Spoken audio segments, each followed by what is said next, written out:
Hey, what's up? Stephanie, the English coach here from EnglishFulltime.com.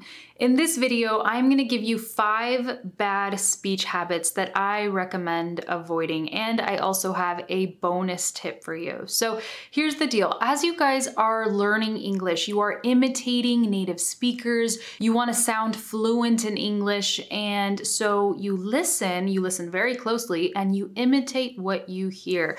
Now, the point of this video is that not everything you hear is worth imitating. There are some bad speech habits that native speakers have, probably in all languages, and these are things that you don't necessarily want to imitate, or at least I don't recommend imitating them. So we will go through this list. But before we do that, I just want to let you guys know that my team and I are preparing a really cool program for you to help with all aspects of your English, your listening, your speaking, vocabulary, grammar, pronunciation, etc.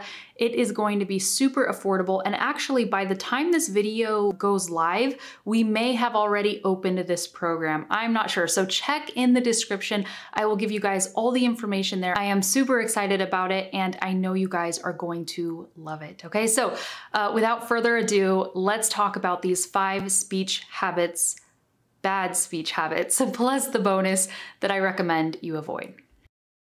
Okay, so the first one is speaking too quickly. Now, as you're learning English, you might think, oh my goodness, I need to speak fast, because if I speak fast, I will be fluent and people will respect me as an English speaker. You want to fit in with other English speakers, maybe who are speaking quickly. I actually wrote about this on my Twitter recently. Sometimes you might feel like you have to speak super fast to prove yourself as a competent English speaker. But let me tell you, good communicators don't speak a mile a minute. They are more concerned with their message coming across clearly and being understood. So that is the gist of this idea. When you speak so fast, and if you have a heavy accent on top of that, and if you're still struggling with pronouncing certain sounds and certain words, that could really make your speech very unclear and difficult to understand. So I recommend avoiding it.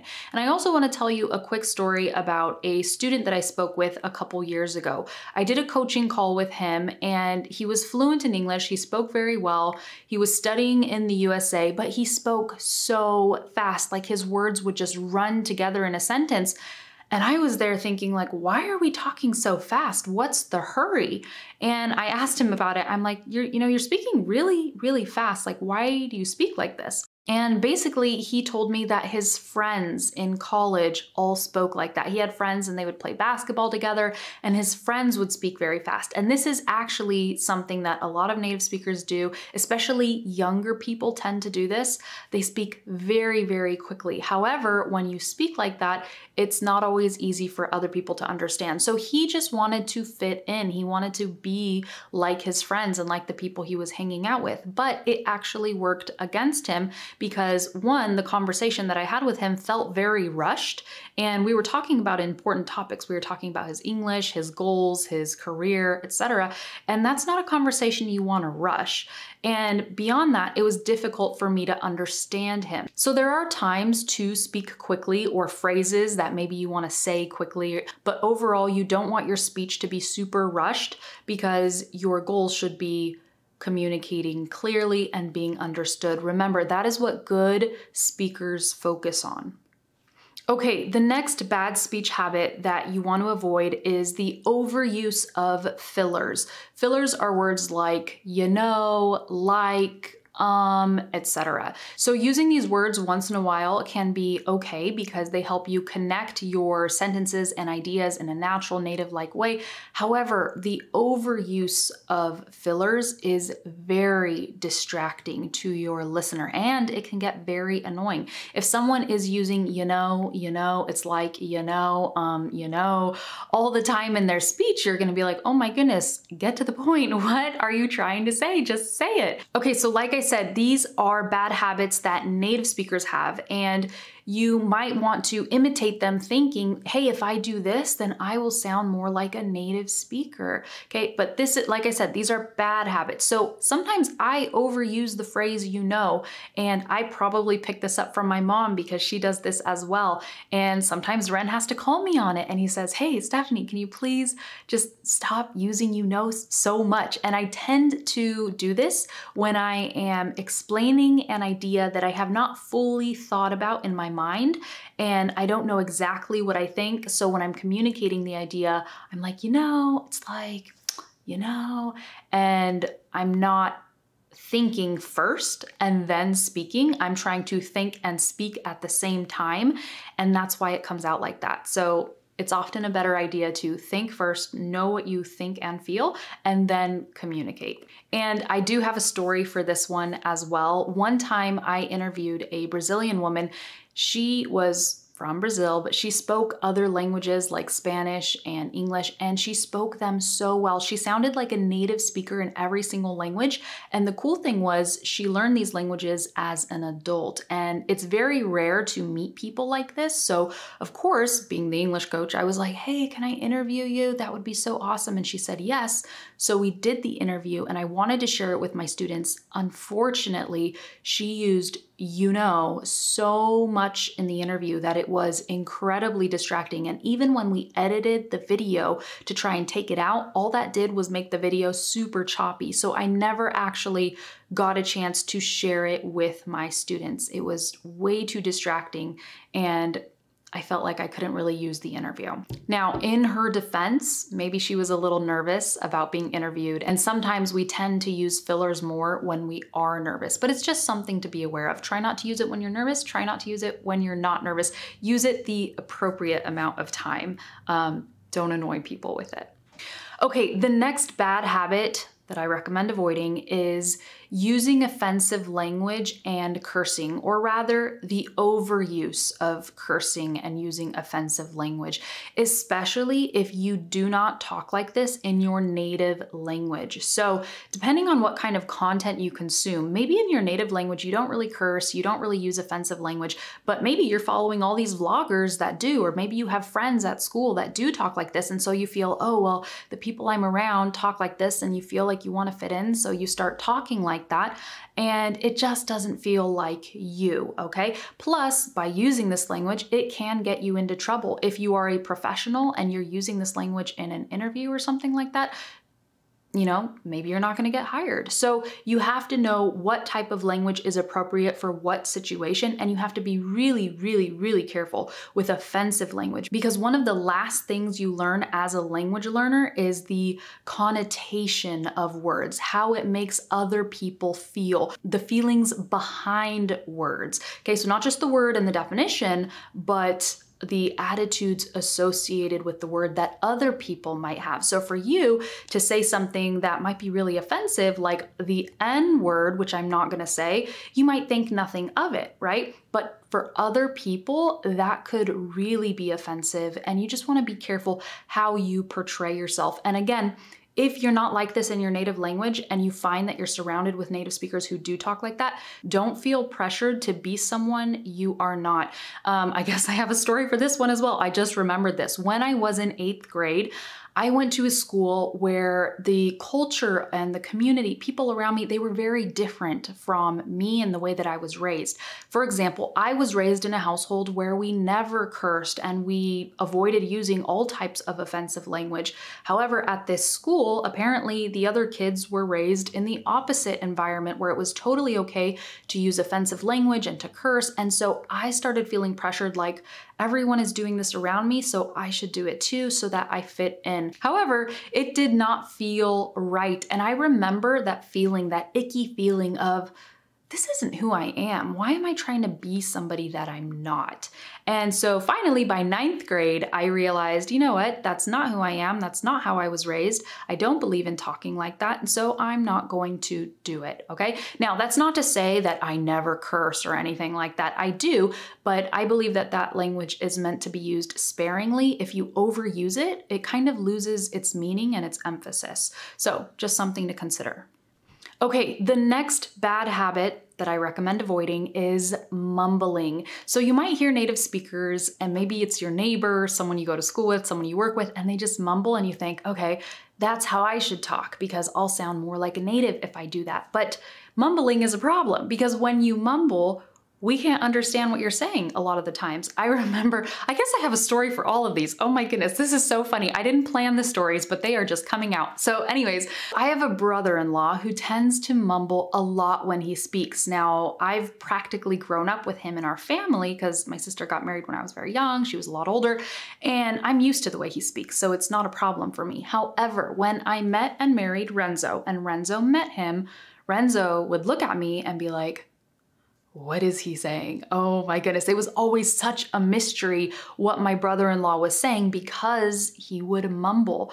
And so that was really hard for Ren to understand. Now, if you mumble, okay, add on top of that any struggle you may have with pronunciation, your accent, if people are not accustomed to it, okay, it's gonna make it very difficult for people to understand you. And as someone who is communicating, you want to be understood, okay? You want people to listen to your ideas, to value your ideas, and so that's why I recommend avoiding mumbling. Okay, the next bad speech habit that I recommend avoiding is speaking too loud or too soft, too quietly, okay? You really want to know what the appropriate volume is for where you are at. And some people have a habit of speaking really loud when they are in environments when they should not be speaking that loud, or they're very timid and so they speak so softly that you can't hear them, right? So you want to be able to adjust your voice according to the environment that you're in. Now, as a non-native speaker, sometimes you might feel a little bit shy, like, oh, I don't know if I should speak up, and so you're really quiet. And I want to encourage you to use your voice and to practice finding that power in your diaphragm, okay? To really support your voice so that you are heard and so that you command attention and you say, hey, I have an idea and it's a good idea and I want to share it and it's worth listening to, okay? So that is the kind of volume you want to use. Now, obviously you don't always want to use that volume. It depends what situation you're in,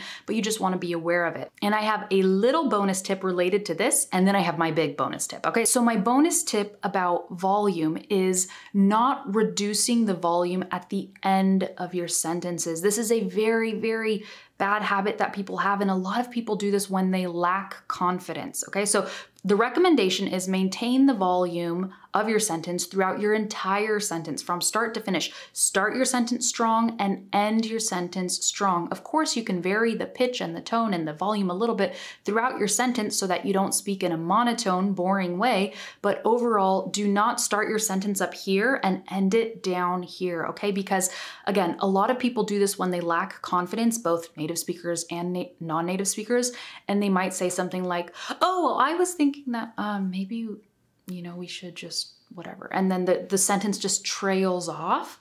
And it's like, do you want people to hear you or not? Because if you do, if you really do, you can't do that. You have to be aware of it. And you might have to work on your own mindset to really get that confidence to start your sentence and finish it with the same level of power and volume. I know that I have done this, and sometimes I even maybe still do it as a Spanish speaker, okay? And whenever I wasn't sure if I was saying a word correctly or if my grammar was, you know, incorrect in a sentence and I wasn't sure, I would start the sentence strong because I really wanted to share an idea, and then it would just trail off because I was shy and embarrassed, okay? So again, be confident, even if you are saying something and you're like, I might be pronouncing this wrong, I might be messing up the grammar, just say it and embrace the journey as you go and all the mistakes and have fun with it. Just don't hold back, I guess is what I'm saying. And when you let your sentence trail off like that, it's because you're holding back rather than letting it all out and being confident. Okay, so my final tip, my bonus tip, and probably the biggest, most important tip of this entire video is do not imitate without considering the attitude behind what you are imitating, okay? So here's what I mean. You might hear a native speaker speaking in a certain way and you imitate them word for word, exactly what they say as they say it, and the tone you have spot on. And it might be great. You might sound like, wow, she sounds like a native speaker. He sounds like a native speaker. That's awesome. But what you don't realize is the native speaker that you're imitating is actually being rude or condescending or patronizing or impatient. Or maybe they are being dismissive or judgmental or sarcastic, okay? And these are not great characteristics and qualities when it comes to speaking and communicating, okay? These are things that are offensive, and it's up to you how you want to communicate, but of course I teach my students to not communicate at that level, and I teach professional communication and communication that is just kind and considerate and gets good results or better results for you. So again, just because you hear a native speaker speaking in a certain way, don't just imitate blindly thinking, okay, that's how native speakers talk, I want to sound like that. Really listen to the tone that they're using, listen to the words that they're using, listen for exaggeration, listen for these negative things, and ask yourself, do I want to communicate like this? How do I want to be seen as an English speaker? How do I want people to perceive me? Because I will tell you that people communicate in different ways, and depending on if they're having a good day or not, or what their personality is or their character is like, some people communicate in these negative ways, and you have to be aware of it. And I actually know someone in my life who, in English, when she communicates very well and she comes across as kind. In Spanish, when she communicates, she often comes across as very bossy, very rude, very patronizing. And I don't think she even realizes, and I don't think she knows that she comes across like this because she can't hear herself. But I think what happened is she worked so hard to imitate the Spanish that she was surrounded with, and she didn't really realize that the people that she was surrounded with were being patronizing and rude and impatient and dismissive. And since she didn't make that connection, she ended up adopting that way of speaking. And I mean, hopefully one day she will realize, but it's a very sensitive topic, so it's not like I'm just gonna come out and be like, hey, did you know you come across like this when you speak in this language? So anyways, this is why I'm taking everything that I learned from my experience and my students' experiences and just my observations, and I'm sharing it with you, and I really hope it makes a difference in your life, and I hope it gives you something to think about and consider. Okay, so with all of that said, I just want you guys to know that I do have other social media accounts. If you use other social media accounts, feel free to follow me. I use Instagram, and I'm on Twitter now, as I said earlier, and I really like Twitter. That's actually where I have my smallest following, but I don't even care. I love that I can just write an idea and share it and tweet it, and boom, it's out there. And I don't have to worry about putting a photo together or editing a video. So it's really cool. What else do I have? I'm thinking of making a TikTok, but I don't have one yet. I use Facebook also, but what I post on Instagram is kind of the same as Facebook.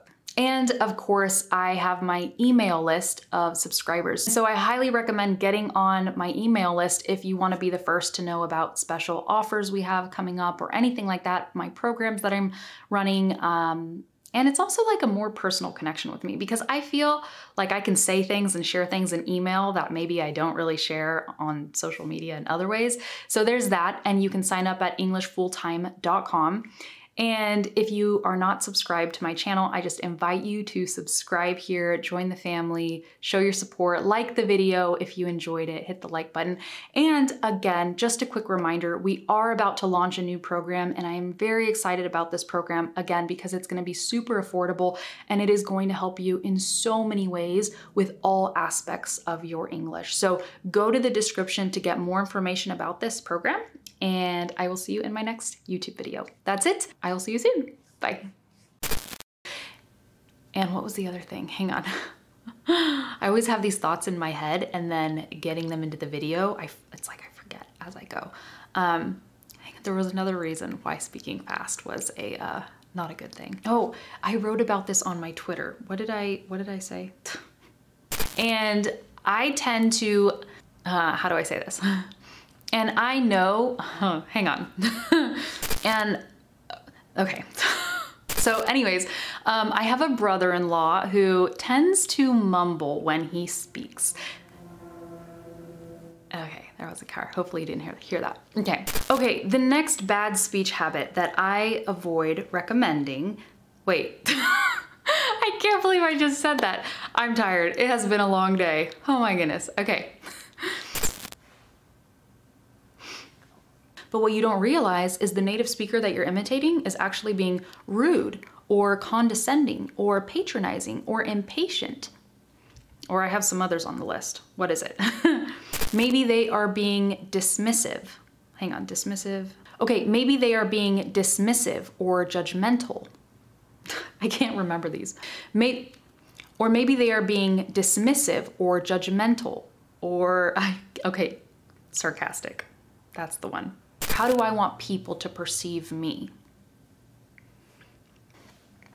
If you want that more, I don't know, personal, how should I say this? Points for me for being prepared.